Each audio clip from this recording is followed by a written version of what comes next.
This is WZRD Chicago 88.3 FM. And we have with us at WZRD Hans Luchs of Chicago, jazz artist. How are you today, Hans? I'm doing very well, thanks. How you doing today? Very well, thank you. So tell us about how you became a musician. Why choose this profession? Sure, that's a good question. It's a little bit of an unorthodox profession.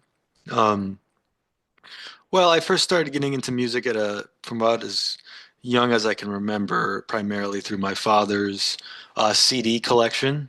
I was born in 1988, so by the time I can remember anything, CDs were already pretty ubiquitous. My dad had a lot of CDs.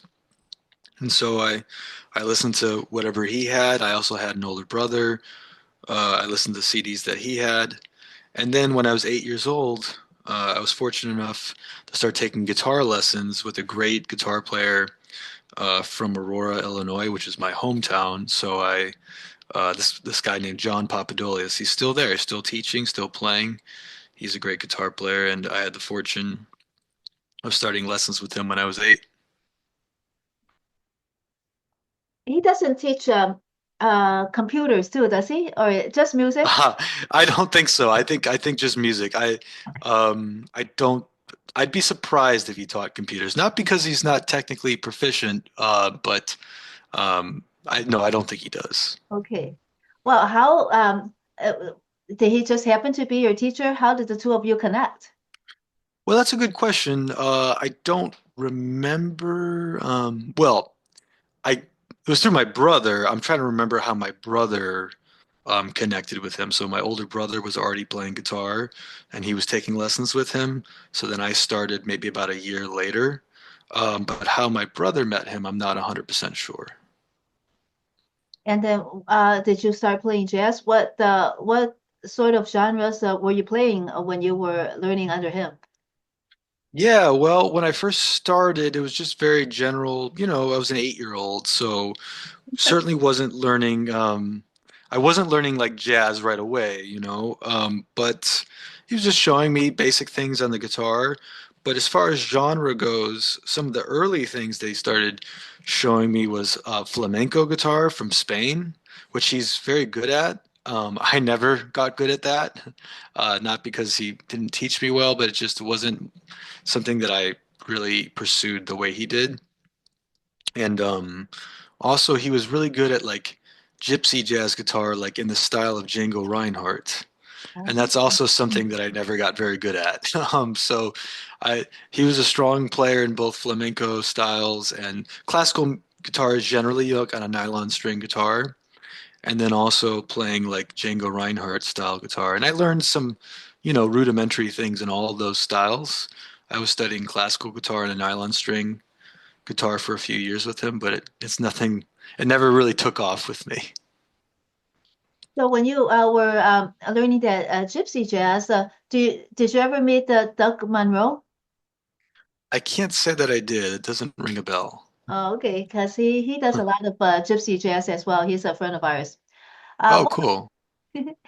Well, I'm when not, see, that's the thing. I never really got, by the time I was an adult, I wasn't really playing that music professionally. I mean, I still to this day, I listen to Django. I love his music. And there's some other guys that I like Stokelo Rosenberg and Borelli Legren and some other great players in that tradition. But I personally just never really got involved with it. well, you enjoyed the music, but when did you start enjoying the performance in front of an audience? How old were you then? Well, I don't know exactly. I mean, I can tell you for sure that by the time I was in high school, I had some performance opportunities here and there. Around the age of 14 was around the time where I started taking music a lot more seriously and started considering the idea of pursuing a career in it. Certainly by the end of high school, when I was like around 17 or 18, I was definitely playing some gigs locally. Um, um, my very first experience is like sort of performing. might have been like in a church youth group band that I had played with, when I was young. Um, that may have been it. But also like in school too, like just in general music classes and things like that, doing just like choir performances and things like that. But as far as the guitar specifically, yeah, maybe a little older. And certainly, like I said, towards the end of high school, I was playing some little, like playing at like maybe a retirement home or some kind of function. Like, at West Aurora High School, I went to school at West Aurora High School, and they were really good in the sense that they had some opportunities for us to play outside of school. Um, Sometimes I'd even get to leave school during the school day and play like a little gig and come back to school. So. So were all those gigs contributing to your decision to take music more seriously?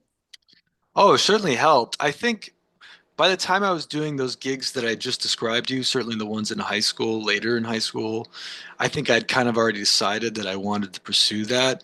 But it certainly helped give me some motivation and reason to practice because by the time I was a senior in high school, I was practicing, 2, 3 hours a day.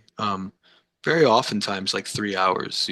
So I was really taking it much more seriously. Whereas when I was 8, I barely, maybe 20 minutes a day, something like that. And there was a long time there where I didn't really practice that much.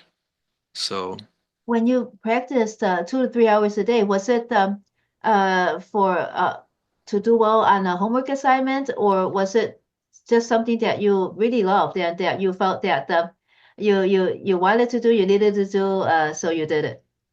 I think it was more the latter, more because I loved doing it and I felt like it was what I should be doing.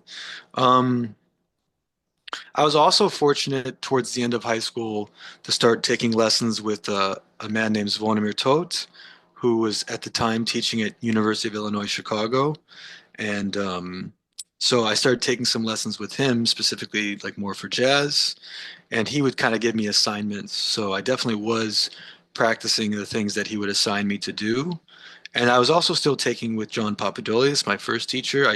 I took with John from 8 to 18. But so yeah, I mean, some of it, my practicing was kind of to fulfill the assignments that my teachers gave me, but a lot of it was just me kind of exploring and also, learning like the songs that my friends wanted to play and things like that. Did John introduce you to your second teacher? How did you connect with the second teacher? He did not introduce me, mm, but he was aware of him. My brother actually introduced me to him because my brother is a great guitarist. We play very differently. He plays in different genres, and he lives in Nashville. But he went to Northern Illinois University, NIU, and he studied classical guitar there. And when Klaus was an undergraduate in the late 90s, early 2000s at NIU, Zvonimir was a master's student or graduate student in the jazz program. And so Klaus met Zvonimir there. I think Zvonimir might even taught like a class or something that Klaus participated in because he did take some jazz guitar classes, even though his major was classical guitar. So he's the one that introduced me. Mhm. And actually, kind of, there is a little bit of I can tell a little bit of a funny story about that, which is that the way it kind of all started was at the time, Zvonimir had a lot of cats. 5 or 6 cats, a lot. And and not such a large apartment that he lived in. I mean, it wasn't tiny, but you know, 5 or 6 cats in that apartment was quite a bit. And and one time, my brother had watched his cats while he was out of town, and so sort of his like payment was he gave him like 10 free lessons. Uh, and my brother was kind enough to transfer those 10 free lessons over to me. So that's how I got started with the lessons was my brother had watched his cats when he was out of town and he transferred the free lessons to me. So I was the beneficiary of that trade. Wow. So when you took the lessons, was it in a classroom or was it in his apartment with the cats? Yeah, just in his home with the cats. Yeah. Yeah. What did the cats think of the music? I'm not sure. Some of them were very skittish, and that was part of the funny thing. Is that these cats had distinct personalities because I actually, at a later time, also watched the cats myself, and there was a couple cats that only stayed upstairs, but one of them was like allowed to mingle with the other cats at certain times, and one of them wasn't allowed to mingle at all because whatever personality issues or whatever. Yeah. So these cats definitely had personalities because yeah, they there were some there were some ground rules and things like that. Yeah, Mhm. Oh, it's like musicians, they have personalities too, and that affects how they play. I agree, absolutely. Okay, so uh, when did you well when you were performing these gigs and these school shows, did you have any stage fright? Yeah, I did. I did have some. Not terrible, not debilitating or anything like that, but absolutely some stage fright. Um, yeah. But it wasn't, I know some people really have to overcome some very serious stage fright issues. I don't think it was quite like that for me. But yeah, it's, some general anxiety and things like that. So at what point did you overcome the stage fright? When you felt more confident about your skill and ability, you had enough practice in, or was it just the repetition and being in front of an audience wasn't that intimidating anymore? Well, I think repetition, of course, helps. Again, in my case, I'm not sure that I necessarily overcame it per se. It was just something that was a mild thing, and maybe, to be honest about it, I probably have as much stage fright now as I did then, which again is very mild. So it's not, I don't dread performing or anything like that. I really enjoy it. But sometimes depending on the weight of the situation, depending on what exactly it is, or maybe I'm presenting some new music. Maybe it's music I haven't really tested that much. I haven't really played with the guys I'm playing with or the band that I'm playing with. And there might be various factors that might make me a little less comfortable than other times. So that's still, present with me today. But it's definitely, thankfully I can say that I don't think it really gets in my way that much. So Do you find that the trepidation before the performance kind of goes away once you start playing and then you start enjoying the music? I'd say typically yes. You know, maybe in some situations that haven't been the case. Maybe a gig hasn't gone how I'd hoped or something like that. But yes, generally that's very true. I like to be in the moment. I like to be in the music. I really enjoy it. I love playing music with other people, especially. That's what I really love to do. I love playing with other people. So yeah, I think I agree with what you said for sure.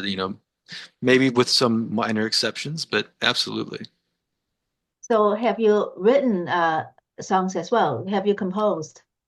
Yeah, I do. I write pretty frequently. I mean, sometimes I'll have a dry spell and then I'll write a lot and then I won't write and things like that. But I do well, I've got three records that are available. The middle one, it's kind of a long story that's probably not really worth telling, but basically, the middle album I released, I had recorded in Chicago. So that's the thing. I live in New York. I've been living in New York for a while now, but I'm from Chicago. Well, originally from Aurora, Illinois. Then I moved to Chicago when I was 18, and I lived there for 9 years. And my middle record, I recorded it in Chicago right before I moved to New York in the fall of 2017. I moved in the fall of 2017 and I released it a few months later in 2018. And it was such a transitional time for me that I really didn't, you know, take much care with the record as far as promoting it and trying to get some reviews and all the kinds of things that one might do when they're putting out some new music. So it kind of just got lost a little bit, but it's out there, it's available to stream and things like that. It's on, Bandcamp and all the streaming services. So But I just released a new record last month, my first here since moving to New York. So Mhm. I just wanted to add, for your middle album, you didn't have any promoter helping you too, right? You just let no, it. I just kind of let it die on the vine, I guess you Oh, could say. Um, and it certainly did die, but it's it's out there, and people can check it out if they'd like to. I mean, but anyways, I guess your original question was asking me about writing, and so I've written 3 albums worth of original material, plus a lot of other stuff that I haven't recorded. So I'm not sure exactly what the number is, but yeah, I've written quite a few tunes or songs or however you like to call it in my life, and I continue writing. how did you first of course when you're playing, you just keep on playing other people's music, but when did you decide that you had to write? And when did you start feeling comfortable about what you had written and then decided to have it published? Yeah, well, there's a few good kind of questions in there. So yeah, I I'm still, of course, studying other people's music all the time. I'm still trying to learn standards, jazz standards, the Great American Songbook, but also, music written by the great players, people like Joe Henderson and Wayne Shorter, and the great players that were also great composers. I mean, Horace Silver, Duke Ellington, those kinds of people. So I'm still always trying to learn music by people like that, plus like Great American Songbook tunes. Recently, I've been listening to Bach and trying to learn a little bit of Bach because I feel like, so much comes back to him. But then, as far as my own music, I do have some creatives in my family. My brother writes music. My father used to write. My uncle, well, all my uncles write. One of them has kind of made a career out of it. Um, so I've always had some people around me that like to create things and encouraged that kind of work. So, and my father in particular, and my mother's very encouraging too, but my father, as kind of a former writer, was very encouraging about, you got to do your own stuff and make your own thing, make your own way. And so I've always thought it was, I've always enjoyed expressing myself that way. To be honest, it's very satisfying when I write something that I feel good about. And so it's not every time I write, sometimes I write things that I don't feel that good about it, but sometimes I do. And when I do feel good about it, it's really satisfying. At what point, what was the turning point from just playing music to wanting to write? What did you see that you needed to express? Well, actually, one thing I can say is that I've always written music since the beginning, since even when I was really bad at it. So when I started playing guitar, I was really bad at playing the guitar and probably pretty bad at writing music too. I don't even remember what those songs were like anymore. So I'm sure I was bad at it. And so I've always been writing since the very beginning. I've been, kind of doodling on the guitar and coming up with little ideas. And so I guess I've been writing since the beginning. And just to clarify, when I say writing, I mean these days, for many years now, I do eventually get to the point of actually writing the music out on paper. Well, digitally, I don't really use paper anymore, but digitally, I write out the music. I notate the music. I wasn't notating music pre-college, pre-university. Maybe very basic like chord symbols or things like that. But to this day, my process of composing music is still kind of the same, which is, for the most part, with a few exceptions, for the most part, I come up with the music while I'm playing my guitar. So I'm kind of playing on my guitar and coming up with ideas. And then I sort of flesh it out. I sort of flesh it out on the guitar.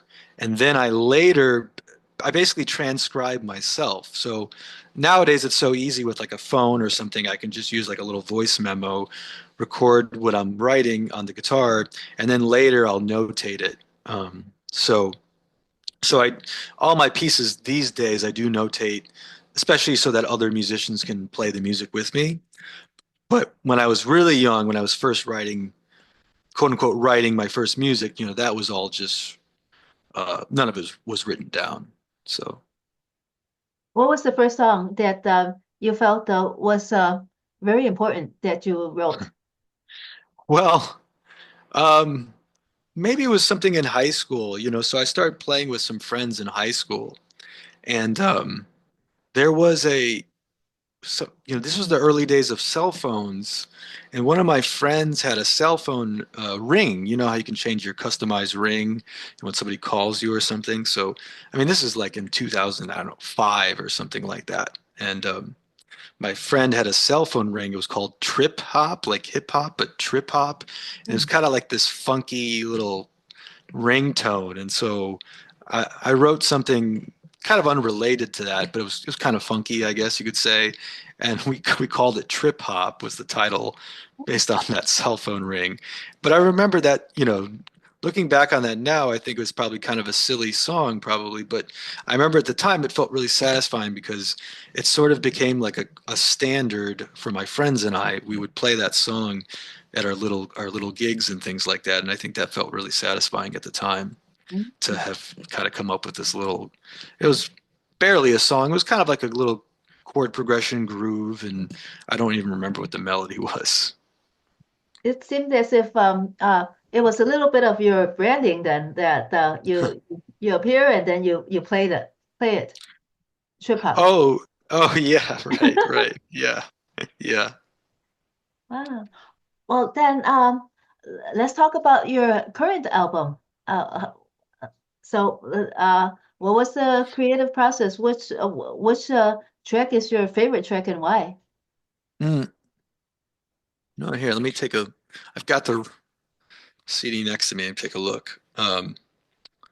Well, the opening track is called Azizam. That might be my favorite. Um, I I think it's the most beautiful of all the songs.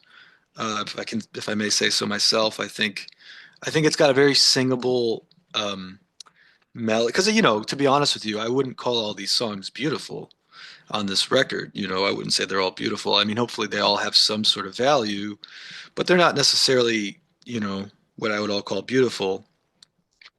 But I think the first song, Azizam, I do hope that it's beautiful, and that one is, and perhaps not surprisingly, when I tell you the backstory, it's dedicated to my wife. And Azizam is it's a term of endearment in her native language, Farsi. So she's from Iran, and in Iran and a few other places they speak Farsi, very ancient language. And Azizam is like calling somebody like honey or my dear or my love or something like that. And it can be used amongst friends too. So husband and wife can call each other Azizam, but dear friends can say that too.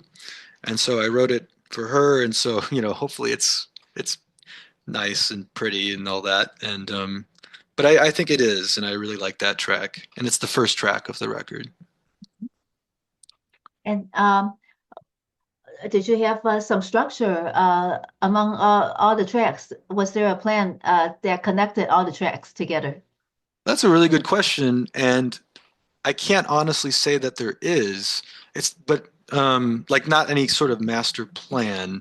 I think there is some structure to it, and I definitely was considering this um, when I put the record together. And there's kind of a reason why I chose some songs and left out other songs, because so there is something of a structure, but it's not. I guess what I would say is that it's not like a concept album. Some albums it's like, okay, there's like a overarching theme to everything and it's all kind of unified by this theme or something.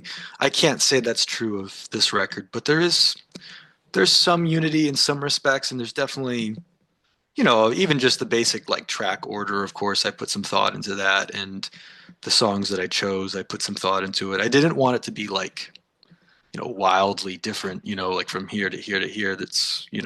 I mean, there definitely is different moods and different grooves and things on the record, but I think it's got some unification at least, but it's not like a concept album. And could you explain why you named the record? Yeah, the spell is broken. Well, um, I thought it sounds good. I like how it sounds, and I do think there's a little bit of mystery to it, and I kind of want there to be a little bit of mystery to it, and people can kind of make up their own minds to some degree to what it means exactly.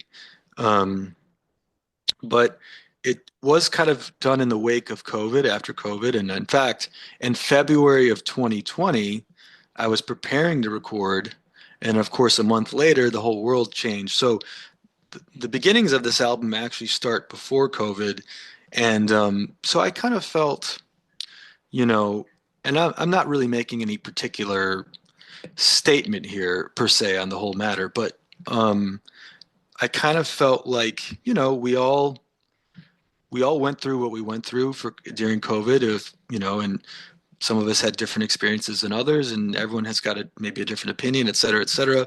But I kind of felt like in the aftermath of COVID, the spell was broken or something was lifted and kind of life resumed. And that's part of what I was thinking.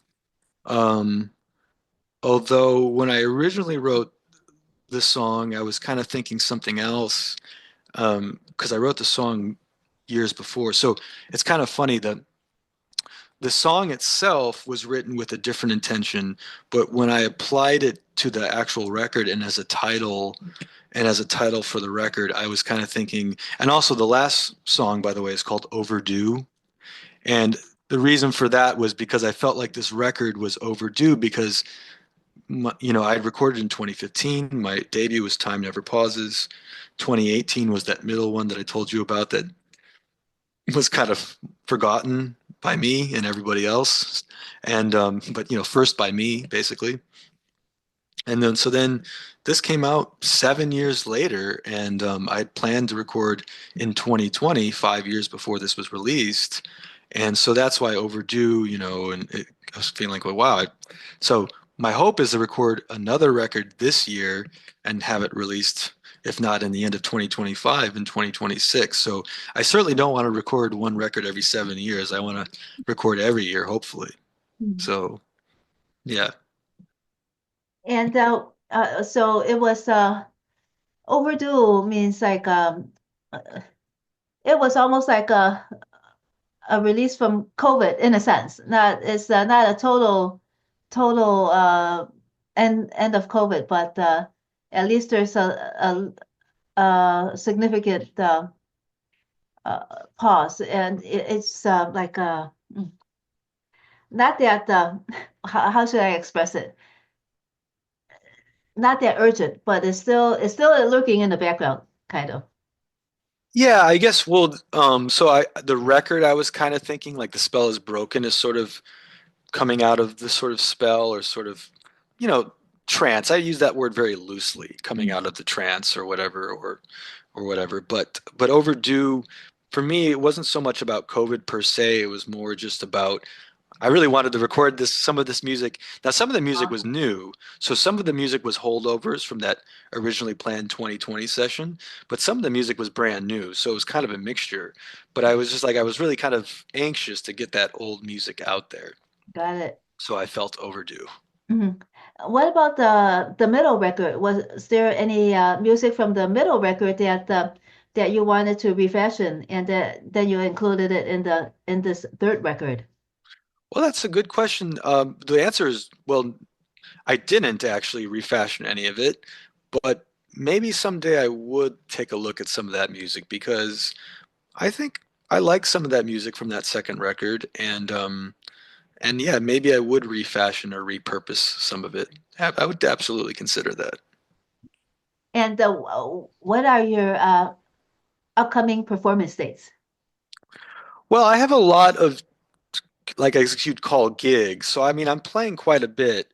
Um, Let me look at my calendar. I mean, as far as like things where I'm playing my own music and things like that, those are a lot more few and far between. So on an average week, I'm playing 3, 4 times a week, but it's not usually my music. It's usually more for like a function, maybe it's a club or maybe it's even like a restaurant or a bar or a private event or whatever the case may be, but it's not usually playing my music. Um, but let me just give you a quick overview of some things I have coming up where it's going to be more focused on. Um, okay, so next week on the 26th, it's not my music, but I'll explain the gig real quick. It's Wednesday, the 26th from 7 to 8:30 p.m. here in New York. I'll be playing at this place called Groove. It's on McDougal Street in the West Village. And that's a fun gig. That's playing all Beatles music. but I've arranged most of it. Some of it we just kind of play the tune, but a lot of the music I've arranged for like an organ trio, so organ, guitar, and drums. And and it's also I've kind of arranged the music with more of a bit of a generally, not necessarily all of the music, but generally a little bit more of a coming from a more of a bit of a soulful perspective. Not that the Beatles aren't soulful already in their own way, but some of it's a little bit, classic organ trio kind of style. But also some of it's a little different. We've been playing the great, sort of ballad yesterday as a bossa nova, which might sound funny, but I kind of like how that sounds. And um, but then we play like the great tune uh, Ticket to Ride, kind of slow it down with a little bit of a funkier feel to that one. Um, and things like that. And then some of the like, I kind of turned another really beautiful tune in my life, the tune in my life into more almost like a neo soul ballad. I was kind of thinking of the great D'Angelo when I arranged that one. And things like that. So anyways, that's coming up on the 26th. And it's not my music, but it is a lot of my arrangements. Um, New things are always kind of popping up, but it looks like I think on Monday, April 21st, a little far in the future, I'll be playing my music at the Django in New York City in Tribeca. The Django is a club it's got like jazz pretty much every night of the week, I think it is. And so I'll be bringing a quartet there, and we'll have a chance to play some of my music there. And hopefully there'll be, some other dates in between. I don't have anything in March just yet where I'm playing my own music, but sometimes things pop up almost kind of last minute. You'd be surprised, maybe. Yeah, we see that all the time. Why did you decide to go to New York? More opportunities there, or what? Well, definitely not originally more opportunities. Originally, for me, it was less opportunities, which just was to be expected because I was new. And, I'm from the Chicago area. I grew up in Aurora. I went to university in Chicago. I stayed in Chicago after university. So I was pretty busy in Chicago playing a lot of gigs and things like that. But I loved New York City from the moment I first visited in October of 2012. And it took me exactly 5 years to move there. October of 2017 is when I moved. So I knew I wanted to move, but it took me 5 whole years. And I think ultimately now there is more opportunity for me here. It took a while, and sometimes it was painful, but I think there is more opportunity. And really, I saw it as an opportunity for growth because, and I really mean that because I felt like, um, I know I'm a good musician, but I want to get better. I, I mean, I wanted to get better, and I still do want to get better. And so I think I have gotten better, and I still think I'm improving, and that's always my goal. I don't want to be static, and I don't think anybody wants to be static, but I wanted to try to do something about it, and I thought this was a good opportunity for me to continue growing was coming out here because there's so many great musicians who challenge me. And I was already being challenged by great musicians in Chicago. I certainly don't want people to think that I wasn't feeling challenged, but it's just, New York City is just a different beast. There's just more of everything here. It's a scale that's almost unimaginable in some ways. And so it really, there's just so many great people here that challenge me on a daily basis and in a good way, and it's really cool. And I'm so happy being here. And I met my wife here, and she's very happy being here. And I think we'll be here for a long time. But I mean, we really have no intention on leaving ever. But maybe retire someday somewhere not here, maybe. But I do love Chicago, and I always miss my friends, and I always miss my family, and I'll never stop missing those people. How is the jazz scene in Chicago different from the jazz scene in New York? Well, it's certainly a lot smaller, and Chicago's got a big jazz scene. It's just a matter of scale. Mm. New York is just such a big place, and so Chicago's jazz scene is inevitably smaller. than New York's. And there's some pros and cons to both of those things. Um, New York, there's so many little niches Mm, and like little cliques. Like, in New York City, like if you only want to play bebop, and I don't mean this pejoratively, but like ignore all the music that has happened after bebop, you can. mm, Um, you can just play bebop, or if you want to just play Dixieland, you can. Or if you just want to play original music, you can, and things like that. In Chicago, I think one of the kind of cool things about Chicago is I feel like there's a little bit more because the scene is smaller. I feel like there's a little bit more like people oftentimes do multiple things and are kind of known for multiple things. So it's like in Chicago, there is, I know, something of a scene for like I've mentioned gypsy jazz, and there is something of a scene for like Dixieland or early swing, and there is something of a scene for bebop, but a lot of those guys, especially once you get beyond bebop chronologically, a lot of those guys kind of do a little bit of everything, and that's not even to speak of all the other styles of music that are a little bit outside the umbrella of jazz, maybe soul or R&B or funk or gospel. There's some guys in Chicago that are great gospel players and also great jazz players or things like that kind of thing. mhm. And I think in New York City sometimes it seems to be a little bit more specialized. It's not to say that there isn't people that do multiple things in New York City because there's not any one rule. I don't want to get too caught up in too much, A and B thinking or however you'd call that. But anyways, that's kind of one of my thoughts about it is that besides the scope being so different, Chicago, or sorry, New York, there's like all these very distinct little pockets or little scenes. Okay. If our listeners want to learn more about you and uh, hear your music, where should they go? Oh, that's a nice question. Well, they can go to my website, which I hope to up. I mean, the website's up and running, and there's a lot of information on there.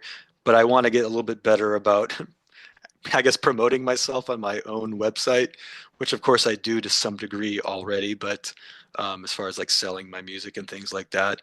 So, well, if you're in New York City, I've got a bunch of CDs that I have physical CDs that you can certainly buy from me if you'd like. If you're not here in New York, you can get one digitally via Bandcamp. That's probably the best way to actually, to make some money for myself, because of course there's streaming, and I use streaming, just like a lot of people do. But of course, there's very little money for the musicians that way. But of course, I'd love for people to hear my music. If that's the only way to do it, by all means, please stream it if you're interested. It's like pretty much on all the platforms, I think. But as far as yeah, giving me like a monetary contribution, certainly in person, you can buy a copy and via Bandcamp. And what is your website? Oh, it's my name, so it's www.hansluchs.com. So HANSLUCHS.com. Hmm. Well, Hans Lux, thank you so much for interviewing with us and much Oh, luck to you and compose more may songs. may I say one more thing before I go? Please Just to let do. you, because I want to let you know I'm coming to Chicago to play Oh, on May 21st. May 20. I'll be playing at the Jazz Showcase. Sets are at 8 and 10 p.m. It's a show sponsored by WDCB, but it is at the Jazz Showcase and it's free. There's no cover. Everyone is welcome. I believe it's even all ages, I think. But yeah, it's at the Jazz Showcase Wednesday, May 21st, a free show. So I'll be in Chicago playing, and I really look forward to seeing some friends and family. So if anyone's free that day, please join us. Yes, please do. Sounds great. Sounds very exciting. Oh, thank you. Thank you so much, Hans. Uh, much luck to you and see you in May. Thanks so much. Thank you. Thank you.